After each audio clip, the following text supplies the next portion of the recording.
সূর্য নক্ষত্র যা দেখি তার মালিক কে? আল্লাহ। বেহেশতের মালিক কে? আল্লাহ। দোজখের মালিক কে? আল্লাহ। আচ্ছা, দাঁড়ান, আপনি বসেন। আপনারা সকলেই সাক্ষী দিলেন দোজখের মালিক আল্লাহ, বেহেশতের মালিক আল্লাহ, এই পৃথিবীর মালিক আল্লাহ, কাবার মালিক আল্লাহ।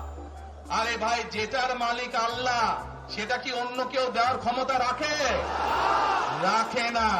তাহলে কি দাঁড়ালো? নির্বাচনের আগেই একটি দল এই দিব ওই দিব বলছে, টিকিট দিব বলছে না? আমরা ধানের শীষে ভোট দিলে আমরা জান্নাত পাবো, এটা আমরা বলতে পারি। সেই প্রেসিডেন্ট জিয়াউর রহমান তারেক রহমান, তার নাম উচ্চারণ করতে হলে উজু করে করবে। শহীদ রাষ্ট্রপতি জিয়াউর রহমানের নাম নিলে প্রতিদিন ব্যস্ত নিচ্ছে। বেগম খালেদা জিয়া যার নাম উচ্চারণ করলে মুখটা পবিত্র হয়ে যায়। জিয়াউর রহমানের হাতে গড়া দল ধানের শীষে ভোট দিলে আপনারা অবশ্যই জান্নাতুল ফেরদৌস আশা করতে পারেন।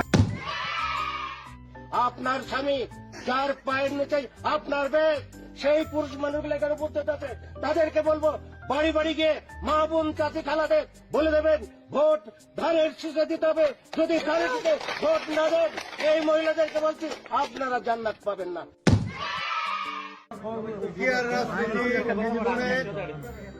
আমি মক্কা মনে করি সাধারণ তুতুলির এই বাড়িটাকে। যারা পাল্লা মার্কে ভোট দিবে বরং এরা দুজনে যাওয়ার সম্ভাবনা বেশি। বিভিন্ন বাড়িতে যাইয়া আমাদের ধানের শীষের পক্ষে কথা বলবে। নেতা এই হযরত ওমর রাদিয়াল্লাহু আনহু চার খলিফার এক খলিফা, আমার নেতা শহীদ প্রেসিডেন্ট জিয়াউর রহমান চার খলিফার মতো একজন, আমার নেতা তারেক রহমান, হযরত আলী রাদিয়াল্লাহু আনহু, আমার নেতা মা ফাতেমা বেগম খালেদা জিয়া। আমরা মদিনা ইসলামের চর্চা করি, আমরা মদিনা ইসলামে বিশ্বাস করি।